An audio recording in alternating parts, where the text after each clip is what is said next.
So we're working with this. The discussion the last few days has been ego and mind, greater mind, which in Sanskrit is called either mahat or antakarana. So it's the entirety of the mind. There's said to be 4 functions of mind, which are ego, or the identity. And we'll recap very briefly this morning the 4 functions or the 4 expressions of ego. So ego, and then chitta, which is the memory. Sometimes said mind stuff, but the memories. The samskaras, as it were. And then the intellect, which is called buddhi, typically, in Sanskrit, although there are other names for the function as well. And then manas, or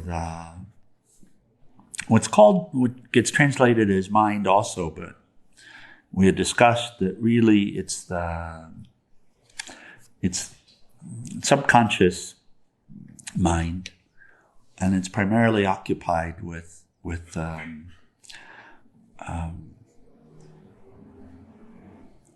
sankalpa, vikalpa. Sankalpa is these moments of clarity, and vikalpa is imagination. And so primarily involved with this, and it's translated different ways we were discussing. So we've covered that. We're discussing now how to control these functions of mind. So very practical. And we should make no mistake, and for everyone joining us as well, this is necessary. This is necessary. Meditation is a great aid in controlling of the mind, but the controlling of the mind is necessary. And it's important to recognize that whenever you're in what we call waking state or dream state, it's the mind field. That is an experience generated by mind. So if you subscribe to some physical view of the world, it's okay. Still, you're experiencing whatever physicality there is through your mind. Mm-hmm. And you're relating to it through your mind. And so when we're in these fields of activity, the mind is all important. The importance of the mind cannot be overestimated. And we, in our mind, tend to think it's the stuff outside that's important, but that stuff has zero importance, no importance whatsoever. All that matters is the state of the mind and the ability of the mind to relate, to process, and finally to uplift, to come up into the higher states of consciousness, into the virtuous natures, like that. And we've been discussing over the last few days with this and other areas related to this. We can go beyond the mind. We can have the experience of the mind. In truth, we are beyond the mind. The mind is arising within consciousness. It's arising within us. But from a practical standpoint, we just don't have a choice but facing how the mind is functioning. So,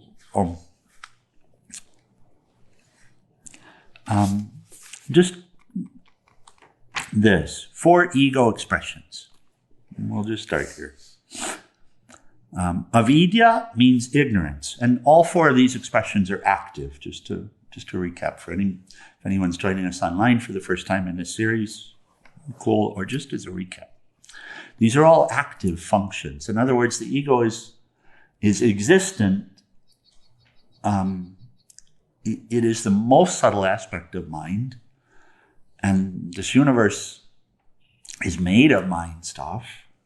So it is the most subtle aspect, you could say, also of the universe, other than the Shakti within which it is arising, Adipara Shakti, so the life force itself. So the first expression of ego is ignorance, and that's active. It's active.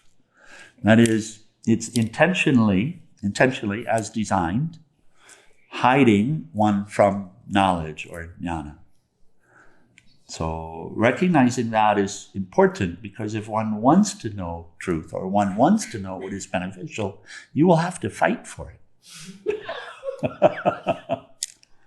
Because, and you could say your very life depends upon knowing something higher. In other words, to have a real life or a happy life, it depends on knowing something higher, but you have this most subtle force within you that is as if fighting you for it. So how does that work? Well, anything that's actually preventing you from being able to listen to wisdom, for example, would be related to this. When sleepiness comes, or when anxiety comes like that, and not wanting to sit for it. But anxiety is related here as well, which we experience, right? So vidya is the first, and it's active veiling of. Veil seems passive, but it's an active veil. It adapts and adjusts, doesn't it? It seems to pull other tools out. And then, this idea, well, I know, I've heard it 10 times already, so I know. Guided by Maya, illusion, and identifying with Maya, which is also active, which is the skin, as it were, covering the soul. The skin is made of soul stuff or of God stuff, but it seems to be covering it, and it seems like the skin is real and the soul is unreal. Does that make sense? It seems like the clay shell is the real. And it seems like when Swami sits here and talks, that it's the clay shell talking, for God's sakes. And that's Maya. Because it's not. It doesn't have any capability of doing such a thing. It couldn't even imagine it because it's inert. So Maya, beautiful explorations of Maya with Swami Vivekananda. It's influenced by abhinivesha, insecurity and fear of losing one's hold on oneself, the fear of letting go, of dying. And that's what you have an active experience with. The fear of losing oneself. And it's the idea of oneself that it's protecting. It's protecting a false identity. And it protects it so dearly that something will challenge it. Someone might just say a word, and it will arise as this great fear or anxiety. That's this abhivinesha. So that's ego. That is related to ego sense. We don't say good or bad about ego. We just say this is what it is. This is what it's doing, and it's active. And then the fourth expression is it's guided by and responsible for asmita, the knowledge that I exist or I am. And just, Brett, just to help with that, and anyone joining us, Hari has a wonderful practice in meditation. He's very skillful meditator. In reality, the meditator is beyond the mind. So we're talking about the practice of meditation and the ability to get back into union with the meditator, which means leaving all the mind stuff behind, doesn't it? Right. Yeah. And so in the state of meditation, in the state of deep meditation, there is no I am sense. The I am is collapsed. So it's not that one is dead, though. One is very much alive, yes, just having transcended that I amness. So there is no arising of I am. How does I am arise? Well, I am arises in the company of hunger, for example. Hunger comes, but the concept I am hungry is just ego. And that's this asmita. I am hungry. Anger might arise, but the sense or the idea, I am angry. is just asmita, ego. Walking may happen, but the sense or notion, I am walking, or I am doing, or I am a man, or I am a woman, all of this, that's asmita. So sometimes ego is called self-arrogating principle. It acquires, it brings on to itself. So, and all of this body is universal. It's made only of universal stuff. There's actually no I amness in the body. It's crafted by the universal. It's owned by the universal. It's never mine. It never could be mine, not from a limited sense. Yeah? So, but we're dealing with these forces. And by the way, this ego sense also is not mine, not in a limited sense, right?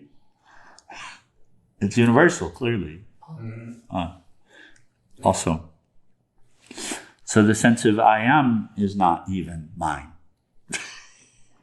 Okay, and then moving on. So we had talked about ego management, and there were 2 steps to this. A simple way to acknowledge the ego principle or to see it is meditation, because you can see the absence of it and the arising of it. So then you know it exists and you know it's not you. And then the way to manage it, which you have to do if one is to transcend it. You can experience the absence of it. You experience the absence of it in deep sleep as well. But to actually transcend it, one will have to manage it. And the term used is sanyam, or restraint. Restraint. You had 5 dogs there when I came over yesterday. How do you manage those dogs? When they get all riled up, it's the same, sanyam. Restraint. Restraint, right? You restrain them. And after some time, if you continue to restrain them, then they take on a new personality. Yes? So with the ego principle, you can see through it. You can see that you're not it. You can see how it works. You can understand how it works. You can see it arising. You can even see it arising in a moment. If you feel indignation at something someone says, that's feeling the arising of this particular sense of ego. Active. If you feel sleepy during a good lecture and you really want to be wide awake for it, you can tell a particular aspect of ego arising. So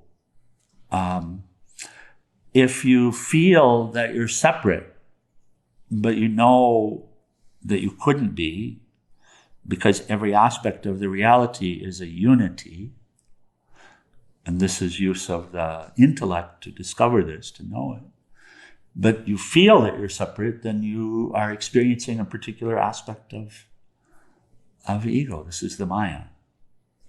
So, and what to do with it? You restrain it. Yeah?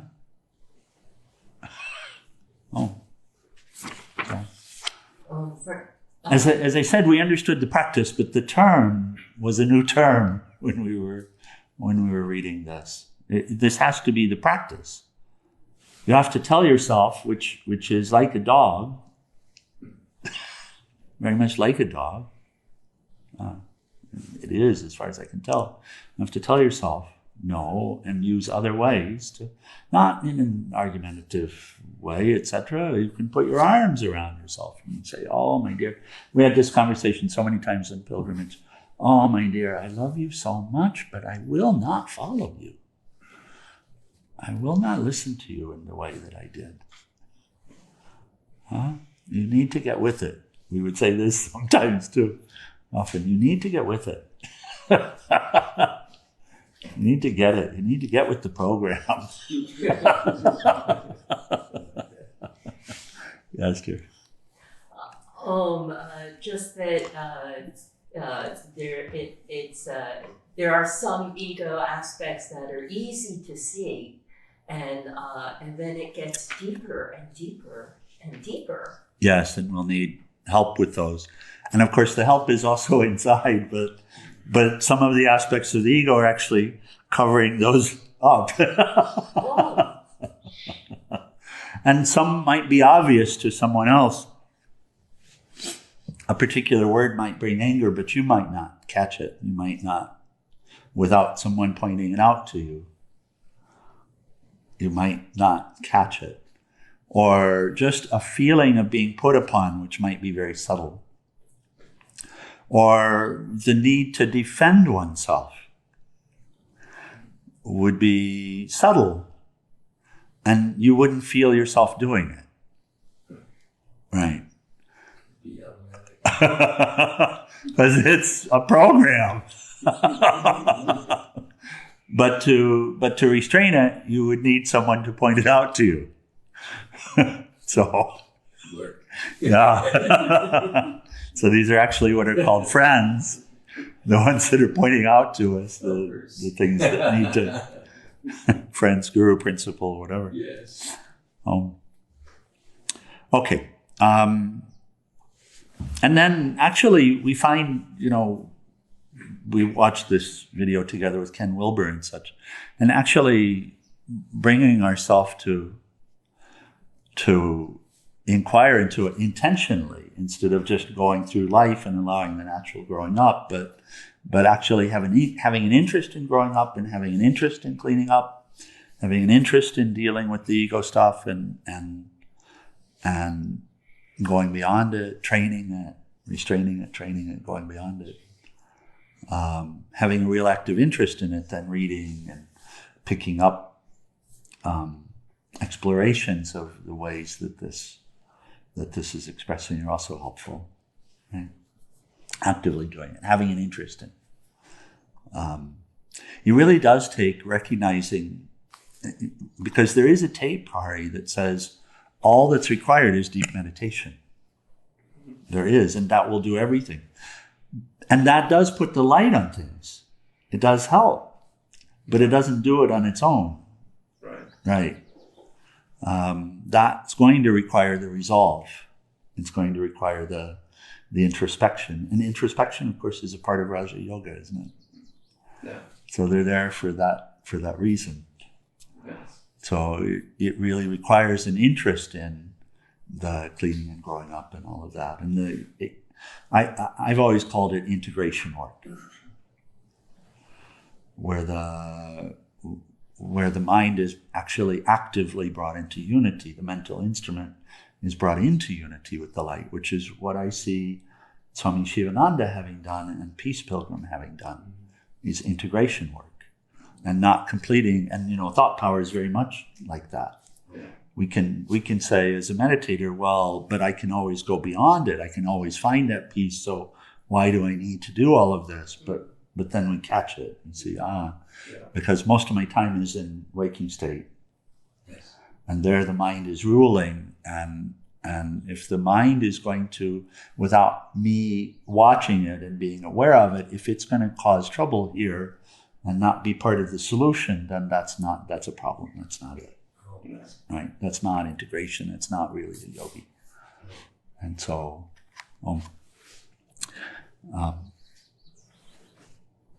okay. Play of chitta. We'll just talk about these others briefly.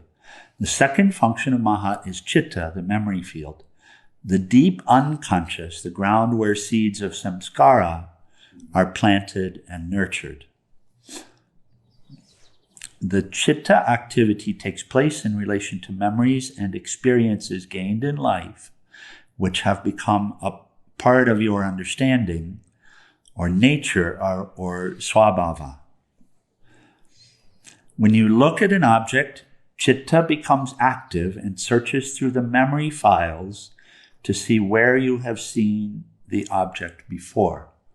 So we're all familiar with this. I would say, like pulling out the file folders and going through the files, the waterfall. So, and that's in the company of an object through any of the senses. We say look at, but any of the five senses. As soon as the object is arising, there's a there's a function dealing with the memory that starts to happen. And it happens very quickly, very subtly. You might not notice it, but you come to see it if you're looking for it, which is you see in front of you a face, and within the chitta is the searching for the name to go with the face. That's where that's happening. Yeah. So you're aware of that, right? And then the searching for the stories to go with the name and the comparative. So it's obvious with food. I mean, it's not obvious unless we study it and recognize it, but with food. So the sense of smell. Walking down the street or driving along and smelling pizza. And you see, as soon as the name pizza arises, that's that. Yes? In actual fact, there's no pizza. That's chitta. That's this chitta at work. In actual fact, there's no pizza. There's not even the oregano and all of that, but that also is now. Those words also are arising, and then now now we start dealing with manas and not really intellect, not really. Comparing and contrasting, and of course the imagination and sankalpa within the manas, right? I'm hungry, I want pizza, but I want a good pizza, and what defines a good pizza? So the file folders are getting well used at this point. So he says that's chitta. When you look at an object, chitta becomes active and searches through its memory files to see where you've seen it before. It brings up and out the folder which has stored the experience that you had many years ago. You recall that past event now. So now that's in awareness, that past event. Now, the past event is now in awareness. The experience, and then everything about it. And this is we're not recognizing this. We have these iPhones and such where we take photos and videos and etc. We're not recognizing that that's actually duplicating a function of mind, because we're always taking photographs and videos and all of that, and they're in the storehouse as soon as they're recorded, as soon as they're and it seems like they're never lost. The access to the file folders can get broken in certain as the mind mind doesn't atrophy, but as the brain begins to decompose and such. But they're still there. In the subtle, they're still there. The memories are all still there. You even have all of these memories, access to all these memories from prior births as well, although not as consciously. But they're there. There's something, when you have that first ice cream in this birth, there's something that knows that there's better. Gosh, I cannot remember the first time at all. But you can. Yes. You can. It'll come forward as soon as you have one now. The comparative function is there. Oh, yes. Yes. Yeah. And when you say, aha, this is the best ever, how do you know? Sorry, the very first time I had ice cream, I did not have access to the prior births of ice cream. Okay. It was amazing. The very first time in this birth. Yeah. Okay, we digress. Sorry. No, it's fine. Me too, I'm sorry. So again, how it's working, how this chitta is working. You recall that past event now, the experience, the people involved in it, and the object is identified, right? Aha, the name and the locale, where it was in the 4 dimensions. When was it and where was it? And all of that's identified. Chitta decides what is desired by you and what is not. Your past memories allow you to understand an association better. If you see an instrument which you have not seen before, it has no meaning or use for you, but if you have used it in the past, you will remember how to use it. A knife can be used to cut vegetables, stab someone, or conduct an operation to save a life. However, if you do not have any memory of these 3 functions, you will not be able to use the knife. If you have used a knife only to cut vegetables and have never heard it can be used to kill someone, you will not have that memory imprint on your chitta. Therefore, connection with the world, the senses and the sense objects, recognition of the environment, your choices, likes and dislikes take place through chitta as it pulls on past impressions and memories, which is the chitta vritti.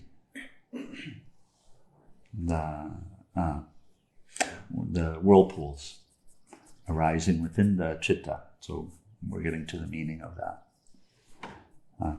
Chitta also contains the expressions of pleasure and pain.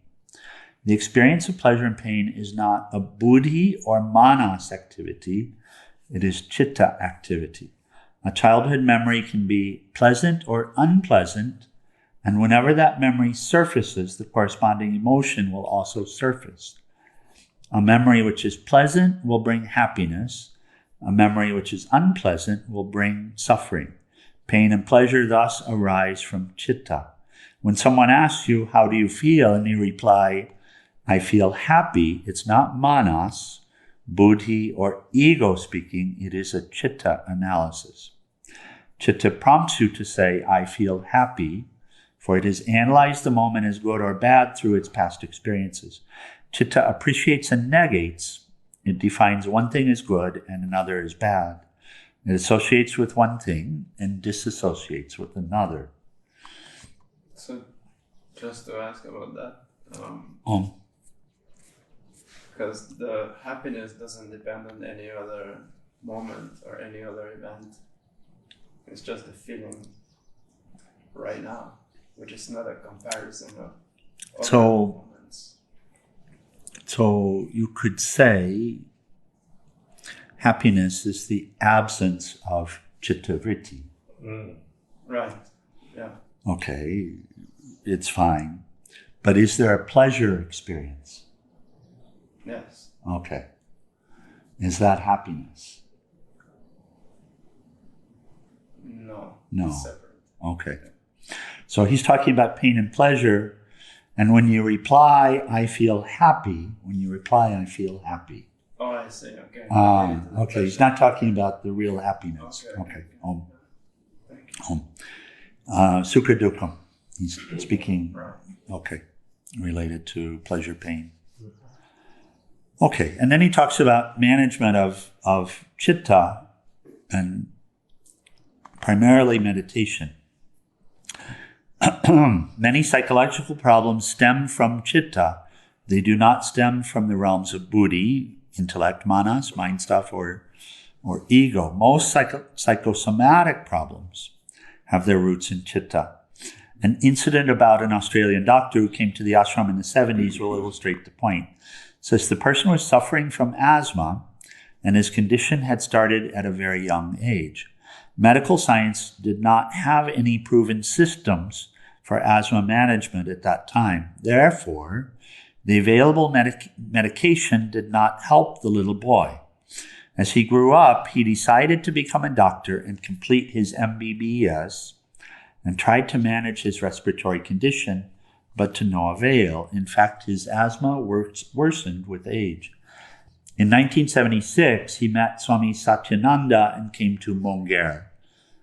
Sri Swamiji said to him, till now you have tried every medication and nothing has helped you. Is that true? The doctor said, yes, that is true. Nothing has helped me manage my asthma. Sri Swamiji said, practice meditation from today. The doctor began to practice meditation along with asana and pranayama and live a yogic life in the ashram.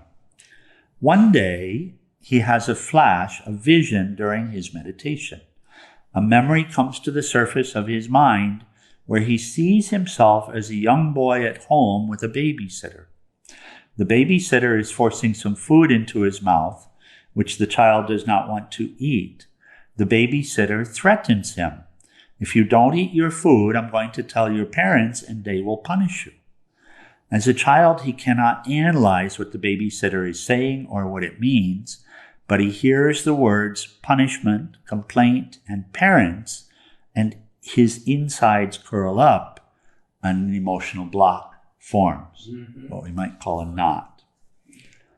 That was the cause of his respiration disorder. After he glimpsed this memory in meditation, he found himself relieved of the constraints of his asthmatic symptoms. He is Dr. Swami Shankar-Devananda, author of the book Yogic Management of Asthma and Diabetes. When he returned to Australia, he had himself medically investigated through the Ventolin Challenge test. He had himself medically investigated through the Ventolin Challenge test. The result was clear. The test proved that he was free of the effects of asthma. What does this incident indicate? A memory in chitta becomes the cause of a problem later in life. When that memory is recognized, the cause of the problem is recognized and removed. A conscious acceptance takes place of an event that transpired many years ago, and one finds peace within oneself. And that is the play of chitta. Likes and dislikes are also chitta manifestations. Whenever you say, I like this, I don't like that,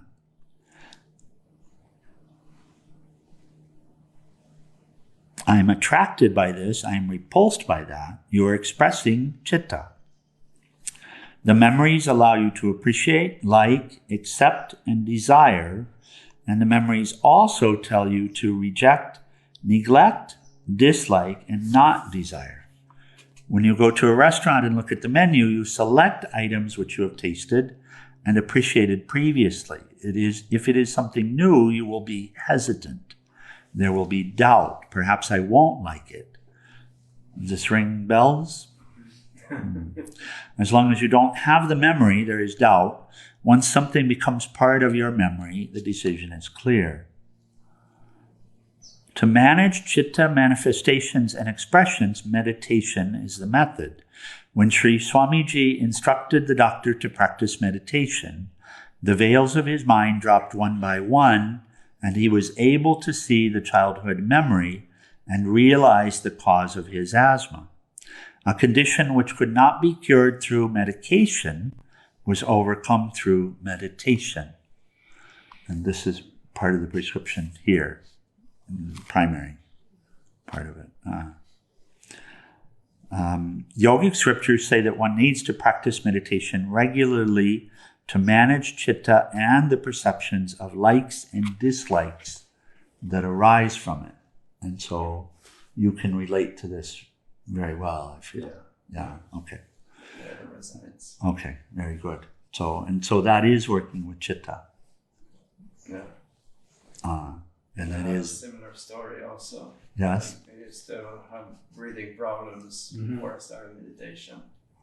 And when after I started the practice, it just started to, I didn't need to use the medication anymore at some point. Do you have the knowledge of seeing some particular experience which had brought it about? Some past lives, yes. So I know there was a past life where I drowned in the ocean. Drowned in the ocean. And many bad things happened. And that would have been the same. That would have been the same defense mechanisms that would have come. Right. Yeah, the same fears, etc., that would have closed off that natural activity. Yes. And some trigger unknown could be water, Could presence be. of water, Yeah. which would bring that same reactive tendency Right. within the chitta. With anxiety, it's going to be the same. There's something triggering, and it's related to some prior experience and some defense mechanism that was developed, and by now the defense mechanism is invisible. It's become so well protected. Does that make sense? Yes. Yeah. So that's what we deal with in the anxieties and such. PTSD. That's why for PTSD, asanas, pranayama, and meditation will be some of the great aids, because that's also chitta stuff. Interestingly, we also see a change in the relationship. He's talking about the relationship within chitta, relationship between an experience, a memory, and the feeling. So, and we do experience, they will seemingly come together. When the experience arises, the feeling related to the goodness or badness of that experience is arising also, as if together, right? So a name, and you have an image that comes, and then you remember an experience with that person where they yelled at you, or they said something bad to you, or they hit you, or whatever. Then that feeling is arising with it. Yes? Mm-hmm. But also what we see is through use of the higher mental function, intellect, buddhi, that one has the capacity to analyze as well. Not just meditation is part of it, but also the capacity to analyze and to see, that was a teacher. And once that is seen, then gratitude may be the feeling. And then one experiences the memory, and that chitta relationship has changed. And the memory comes, and the feeling coming with it then is no longer anger or indignation or fear or something like that, then it's gratitude. Yeah. So that's related to the transformations. So in meditation, how aggressively do you look for this instigating event? In meditation, you're meditating, and you allow what's needing to be brought forward to you to come. Because you could make it your mantra almost. Where did this occur? Where did this occur? That's probably But that's different. Yeah. That's different. What's being shared is you want to meditate. Whatever meditation technique is working for you as your primary technique, you just want to meditate. And you will receive aid. I share also this joke, be careful about meditating, because the whole pilgrimage, which I didn't want to do initially, all of that came forward in meditation as well. So, but you'll receive help, you'll receive aid, and it will come in meditation. The more you relax, then the more those things flow. But if we're tense, looking for something, or there's something that we're trying to do, then there's a blockage, so we're not gonna receive. Yeah, and you won't reach that meditative state either, because now you're wrapped up in the mind stuff instead of allowing yourself to transcend it, to go beyond it. Oh, very good. Okay, so we won't, for those joining us online, tomorrow and Sunday are garage sale days for us, and we will be here early meditating. We won't be online. And then we'll start our mornings. But we'll resume this. There are 2 more sections that are like this. We'll discuss next intellect, buddhi, management of buddhi, and then discuss management of manas. This is really good, isn't it? Yeah. I'm loving this book, and it's a great aid at the right time as well. So we're getting another copy. We'll leave one here, and one's going with me. Because we'll be using this in the satsangs and retreats.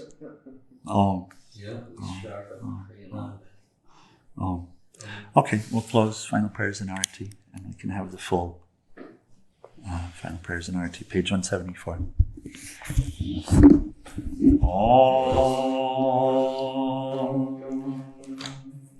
Om Trayambakam Yajamahe Sugandhim Vishnevardhanam Orgai Rukmiva Bandhanam Mritor Mokshyamamritat Om Trayambakam Yajamahe Sugandhim Vishnevardhanam Orgai Rukmiva Bandhanam Mritor Mokshyamamritat Om Trayambakam Yajamahe Sugandhim Pushnivardhanam Orgai Rukmiva Bandhanam Mritor Mokshyamamritat Om Sarvesham Swastir-Vavatu Sarvesham Shantir-Vavatu Sarvesham Purnam Bhavatu Sarvesham Mangalam Bhavatu Sarve Bhavantu Sukhinaha Sarve Shantu Niramaya Sarve Bhadrani Pashyantu Makashri Dukhabhave Asato Ma Satgamaya Tamaso Ma Jyotir Gamaya Mritor Ma Mritam Gamaya Om Purnamida Purnamidam Purnamudashyate Purnasya Purnamadaya Purnameva Vasishyate Om Shānti Shānti Shāntihi. O adorable Lord of mercy and love, salutations and prostrations unto thee. Thou art omnipresent, omnipotent, and omniscient. Thou art Satchidananda. Thou art existence, knowledge, and bliss absolute. Thou art the indweller of all beings. Grant us an understanding heart, equal vision, balanced mind, faith, devotion, and wisdom. Grant us inner spiritual strength to resist temptation and to control the mind. Free us from egoism, lust, anger, greed, hatred, and jealousy. Fill our hearts with divine virtues. Let us behold thee in all these names and forms. Let us serve thee in all these names and forms. Let us ever remember thee. Let us ever sing thy glories.